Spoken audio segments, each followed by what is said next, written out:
2,000 కోట్ల రూపాయల కలెక్షన్స్పై ప్రభాస్ కన్నుపడిందా? అందులో భాగంగానే సలార్ ప్రీ బుకింగ్ ఆ రకంగానే జరుగుతుందా అంటే అవునని సమాధానం ఇస్తున్నారు కొంతమంది సినీ విశ్లేషకులు. ఇక ఇదే అంశానికి సంబంధించి మనతో మాట్లాడేందుకు ప్రముఖ సినీ విశ్లేషకులు అప్పాజీ గారు మనతో ఉన్నారు. సార్తో మాట్లాడదాం. సార్ నమస్తే అండి. నమస్తే కృష్ణ. సార్, ప్రభాస్ కన్ను 2,000 కోట్ల రూపాయల కలెక్షన్ల మీద పడిందా?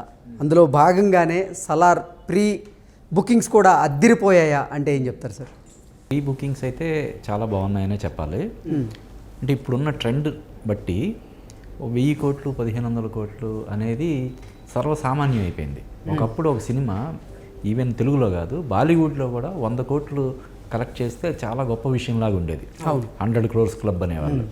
ఆ తర్వాత 100 నుంచి 200 కోట్లకి వెళ్ళింది, 200 నుంచి 300 కోట్లు.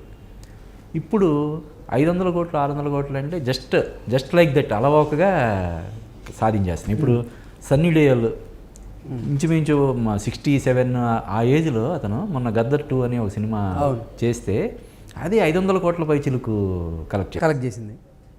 ఒక సీనియర్ హీరో ఇంకా సన్నీ డియోల్కి మళ్ళీ ఇంత స్టార్డమ్ వస్తుందని ఎవరు ఊహించుండరు. అటువంటి సినిమా 500 కోట్ల పై కలెక్ట్ చేసింది. అలాగే గత 0 తర్వాత షారూఖ్ ఖాన్ చేసిన సినిమాలు అవి పెద్దగా ఆడలేదు, అన్ని డిసప్పాయింట్ చేసిన సినిమాలు ఎక్కువ ఉన్నాయి అతనికి. అటువంటిది ఫస్ట్ సినిమా ఈ పఠాన్ తోటి 500 కోట్లు కలెక్ట్ చేశాడు. నెక్స్ట్ జవాన్ తోటి 600 కోట్ల పైన. అంటే ఇవి ఓన్లీ మన డొమెస్టిక్ కలెక్షన్స్. ఇంటర్నేషనల్ కలెక్షన్స్ కూడా కలిపితే ప్రపంచవ్యాప్తంగా కలెక్షన్లు కూడా జోడిస్తే ఇవి 500 అన్నవి 1000, 600 అన్నవి 1200 అలా ఉంటాయి. కాబట్టి ఇప్పుడున్న పరిస్థితుల్లో ఇప్పుడు సాదాసీదా సినిమా ఒక జవాన్ లాంటి సినిమా ప్రపంచవ్యాప్తంగా 1000 కోట్లు కలెక్ట్ చేసినప్పుడు ఇంత క్రేజ్ ఉండి ఇప్పుడు ప్రభాస్ పాన్ ఇండియా కాదు పాన్ వరల్డ్ స్టార్ అయిపోయాడు. తర్వాత KGF 1, 2 తర్వాత ప్రశాంత్ నీల్ డైరెక్షన్లో వస్తున్న సినిమా కాబట్టి ఇది ఏమాత్రం బాగుంది అంటే ఈజీగా 1,500 నుంచి 2,000 కోట్లు కలెక్ట్ చేయడానికి అవకాశాలు పుష్కలంగా ఉన్నాయని చెప్పవచ్చు మనం. ఓకే. అంటే అందులోనూ ఈ మధ్యకాలంలో మనం ఇటు తెలుగులో కానీ అటు బాలీవుడ్లో కానీ దేశవ్యాప్తంగా ఈ యాక్షన్ సినిమాలకి ఎక్కువ ఆదరణ లభిస్తుంది. ఇప్పుడు మనం చెప్పుకున్నాం గద్దర్ కానీ జవాన్ కానీ పఠాన్ కానీ ఇవన్నీ కూడా యాక్షన్ సినిమాలు. అంతకుముందు బాలీవుడ్లో కూడా పెద్ద హిట్ అయిన పుష్ప సినిమా కానీ ఇవన్నీ action out and out action entertainers. ఇది సలార్ సినిమా చూస్తే ఇంకా దానికి డబుల్ మాస్ సినిమా. ఇప్పుడు ఇంతకుముందు దీనికి ముందు వచ్చినటువంటి ప్రభాస్ సినిమాలు 3 కూడా డిసప్పాయింట్ చేశాయి. అందులో సాహో ఒకటే యాక్షన్ ఎంటర్టైనర్, రాధేశ్యాము ఏదో ఒక ఫీల్ గుడ్ లవ్ ఎంటర్టైనర్ లాగా చేశారు. ప్రభాస్ చేయకూడని సినిమా అది చేశాడు. అలాగే ఆదిపురుష్ కూడా ఏదో కొంత వార్ సీక్వెన్స్ అవి ఉన్నా కూడా అవి మరీ అంత బీభత్సమైనటువంటి మాస్ ఎలిమెంట్స్ ఉన్నటువంటి సినిమా కాదు. ఆ సినిమాలే ఇప్పుడు సాహో సినిమా ఫ్లాప్ అంటే కూడా అది 300 కోట్ల పైన కలెక్ట్ చేసింది. రాధేశ్యామ్ కూడా ఏం లేదు డిజాస్టర్ అంటే కూడా 200 కోట్లు కలెక్ట్ చేసింది. అలాగే ఆదిపురుష్.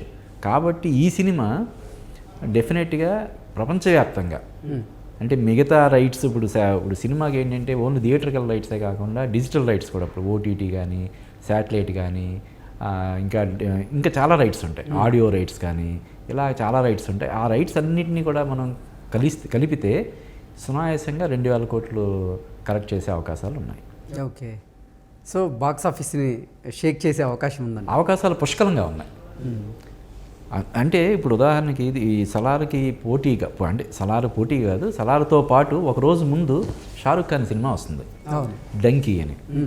అది కూడా షారూఖ్ ఖాన్ 2 బ్లాక్ బస్టర్స్ తర్వాత జవాన్ పఠాన్ 2 బ్లాక్ బస్టర్స్ తర్వాత వస్తున్న సినిమా డంకీ అంటే కూడా సలార్కి ఎక్కువ క్రేజ్ ఉంది. దాన్ని బట్టి మనకు అర్థమవుతుంది. ఎందుకంటే ఈ క్రేజ్ డంకీ తీస్తున్నటువంటి డైరెక్టర్ కూడా మంచి పేరు ఉంది గతంలో, అసలు అద్భుతమైన చిత్రాలు. అతనికి ఇప్పుడు ఫెయిల్యూర్ లేదు. అంటే రాజకుమార్ హిరానీ డైరెక్టర్. రాజకుమార్ హిరానీ గొప్పతనం మనం చెప్పాలంటే ఒక్క మాటలో చెప్పాలంటే రాజమౌళి అతని గురించి ఏమన్నాడో మనం ఒకసారి రిపీట్ చేసుకుంటే తెలిసిపోద్ది. రాజమౌళి ఏమన్నాడంటే నేను బాహుబలి లాంటి సినిమా తీయగలనేమో, RRR లాంటి సినిమాలు తీయగలనేమో కానీ రాజకుమార్ హిరానీ తీసిన సినిమా లాంటి సినిమా నా జీవితంలో తీయలేనన్నాడు.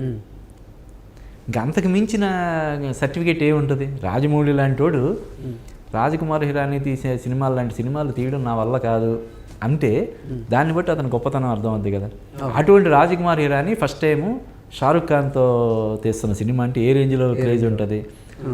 అటువంటి అంటే ఒక్కరోజు గ్యాప్లో సార్, ఈ ఒక్కరోజు గ్యాప్లో డమ్కి అలాగే సలార్ రెండు రిలీజ్ అవుతున్న నేపథ్యంలో సలార్ 2000 కోట్ల నిజంగా కలెక్ట్ చేసే అవకాశం ఉంటుందా దమ్కీని?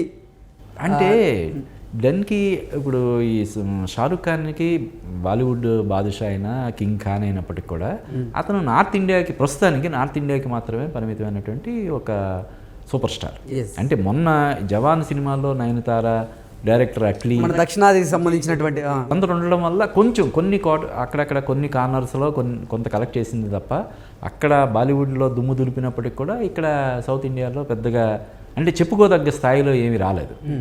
వేరేజ్ ప్రభాస్కి అటు బాలీవుడ్లో ఎంత క్రేజ్ ఉందో ఇక్కడ అంతకంటే ఎక్కువ క్రేజ్ కదా. ఇక్కడే సునాయాసంగా 200 కోట్లు కలెక్ట్ చేస్తుంది మన తెలుగులోనే. అటువంటిది మరి ఇంకా తమిళ్, మలయాళం, కన్నడ ఇవన్నీ ఉన్నాయి కదా. పైగా ఈ డైరెక్టర్ ప్రశాంత్ నీల్ వచ్చి కన్నడ కాబట్టి కన్నడలో కుమ్మేస్తాయి. అక్కడ ఇంకో హీరోగా యాక్ట్ చేసినటువంటి పృథ్వీరాజ్ సుకుమార్ పృథ్వీరాజ్ మలయాళం కాబట్టి అక్కడ గట్టిగా ఉంటాయి కలెక్షన్లు. ఇటు తమిళ్ ఇప్పుడు శృతి హాసన్ అంటే అన్ని లాంగ్వేజెస్కి సుపరిచిత్రాలు కాబట్టి వాళ్ళంటే ఇన్ని 100 కోట్లు పెట్టి సినిమా తీసేటప్పుడు చాలా క్యాలిక్యులేషన్స్తో చేస్తారు కదా. ఇందులో జగత్ బాబు ఉన్నాడు, టిన్ను ఆనంద్ అటు బాలీవుడ్ ప్రేక్షకులందరికీ సుపరిచితుడైనటువంటి మంచి డైరెక్టర్, అతను ఆర్టిస్ట్ కూడా అతను ఉన్నాడు. ఇలాగా చాలా పెద్ద క్యాస్టింగ్ ఉంది, చాలా పెద్ద క్యాన్వాస్, పైగా 2 భాగాలుగా వస్తున్న సినిమా. మొదటి భాగం బాగుండకుండా రెండో భాగం అసలు చూడరు కదా ఎవరు. ఇప్పుడు బ్రహ్మాస్త్ర సినిమా రణబీర్ కపూర్ది పార్ట్ 1 పార్ట్ 2 అన్నారు. పార్ట్ 2 ఇప్పటి వరకు ఏంటి పరిస్థితి? ఎటువంటి అనౌన్స్మెంట్ అనేది మళ్ళీ లేదు. అంటే పార్ట్ 1 ఆదరణకు నోచుకోకపోతే, ప్రేక్షకుల మనసులో దోచుకోలేకపోతే ఇంకా పార్ట్ 2 కింద వచ్చేదానికి ఏముంటుంది క్రేజ్? ఆ మధ్య కబ్జా అని కన్నడలో నుంచి ఒక పాన్ ఇండియా సినిమా అని చెప్పి ఉపేంద్ర వీళ్ళందరూ యాక్ట్ చేసిన సినిమాని పార్ట్ 1 అన్నారు. ఎప్పుడైతే ఆ పార్ట్ 1 డిజాస్టర్ అయిందో ఇంకా పార్ట్ 2 పరిస్థితి లేదు. కాబట్టి ఈ సినిమా ఎట్టి పరిస్థితుల్లో పెద్ద హిట్ అవుద్దనడానికి ఇదేంటంటే దాన్ని పార్ట్ 2 కింద కూడా ప్లాన్ చేస్తుండడు. అంటే అతను track record, Prashanth Neel track record కూడా ఓన్లీ KGF 1, 2 కాదు, అంతకుముందు అతను తీసిన ఉగ్రం సినిమా కూడా చాలా పెద్ద హిట్ కన్నడలో. సో అతను హ్యాట్రిక్ డైరెక్టర్, వరుసగా 3 సినిమాలు హ్యాట్రిక్ ఉంది. ఇప్పుడు 4వ సినిమా డైరెక్ట్గా అతను ప్రభాస్ లాంటి ఒక రెబల్ స్టార్, పాన్ వరల్డ్ స్టార్తో చేశాడంటే ఇప్పుడు యష్ KGFకి ముందు యష్ అనేవాడు ఎవరికి తెలియదు. కన్నడలో, కర్ణాటకలో కూడా చాలామందికి అతను తెలిసి ఉండకపోవచ్చు. రెగ్యులర్ సినీ గోయర్స్ని మినహాయిస్తే అప్పుడప్పుడు సినిమాలు చూసే వాళ్ళకి అతను తెలిసి ఉండకపోవచ్చు. ఇప్పుడు యష్ అనేవాడు ప్రపంచవ్యాప్తంగా అందరికీ తెలిసిపోయాడు. అంటే అప్పటికి అనామకుడైనటువంటి ఒక యష్తోనే అతను అంత పెద్ద విజయాలు సాధిస్తే బాహుబలి 1, 2 సినిమాలతోటి ఎక్కడికో వెళ్ళిపోయినటువంటి ప్రభాస్తో ప్రశాంత్ నీల్ ఎటువంటి అద్భుతాలు చేస్తాడో మనం ఇమాజిన్ చేసుకోవచ్చు. Okay sir, Salaar movie first day అంటే ప్రపంచవ్యాప్తంగా ఎన్ని కోట్లు కలెక్ట్ చేసే అవకాశం ఉంది? డెఫినెట్గా ఫస్ట్ డే డెఫినెట్గా అన్ని రికార్డ్స్ని బ్రేక్ చేస్తుంది. బాహుబలి 1 కానీ 2 కానీ మరొకటి కానీ అన్ని రికార్డ్స్ని కూడా సునాయాసంగా, అంటే ఇప్పటి వరకు బాక్స్ ఆఫీస్ రికార్డ్స్ అన్ని కూడా బద్దలు కొట్టే అవకాశం. ఒక 200 crores వరకు అన్ని లాంగ్వేజెస్ కలిపి, తెలుగు ఒక్క హిందీలోనే 70-80 కోట్లు ఎక్స్పెక్ట్ చేస్తున్నారు. మన తెలుగులో కూడా 40-50 కోట్లు, మిగతా అన్ని లాంగ్వేజెస్ ఇంకా ప్రపంచవ్యాప్తంగా అన్నీ కలిపితే ఒక 200 crores అబోవ్ కలెక్ట్ చేసే అవకాశాలు ఉన్నాయి. ఓకే సార్, ఎప్పుడు ప్రభాస్ మూవీ రిలీజ్ అవుతున్నా కానీ పెద్ద హంగామా ఉంటుంది, అంటే పబ్లిసిటీ బాగా ఇచ్చేవాళ్ళు. కానీ ఈసారి మాత్రం అసలు 22వ తేదీ రిలీజ్కి సిద్ధం అయిపోయింది, కానీ ఇప్పటివరకు అసలు ఎటువంటి అంటే ప్రీ రిలీజ్ ఈవెంట్ చేయలేదు, ఎటువంటి పబ్లిసిటీ చేయట్లేదు, ఎటువంటి ఇంటర్వ్యూస్ లేవు. ఎందుకు సార్, ఎందుకు ఒకసారిగా సడన్గా సైలెంట్ అయిపోయారు వీళ్ళు? ఆ సినిమాకి ఇప్పటికే విపరీతమైనటువంటి క్రేజ్ ఉంది, హైప్ ఉంది. ఇంకా దాన్ని పెంచకూడదన్న ఉద్దేశం అయి ఉండొచ్చు. ఎందుకంటే ఒక్కోసారి ఎక్స్పెక్టేషన్స్ మీట్ అవ్వడం కూడా చాలా కష్టం అయిపోద్ది. ఆదిపురుషుకి కూడా ఒక రేంజ్లో హైప్ వచ్చింది. ఉదాహరణకి ఇప్పుడు థియేటర్ ట్రైలర్కి ముందు ట్రైలర్ అని రిలీజ్ చేశారు. ఆ ట్రైలర్ చూసి చాలామంది పెదవి విరిచారు, ఏం లేదని చెప్పి. మళ్ళీ ఈ థియేటర్ ట్రైలర్ వచ్చేసరికి దద్దరిల్లిపోయిందని చెప్పి అంటున్నారు, అదిరిపోయిందని చెప్పి అంటున్నారు. అంటే అది వాళ్ళ బిజినెస్ స్ట్రాటజీలో కూడా భాగమై ఉండొచ్చు. ఉండొచ్చు. ఇప్పుడు ఆల్రెడీ ప్రభాస్ జస్ట్ ఒక ఇంటర్వ్యూ ఇస్తేనే అన్నిట్లో వచ్చేస్తుంది.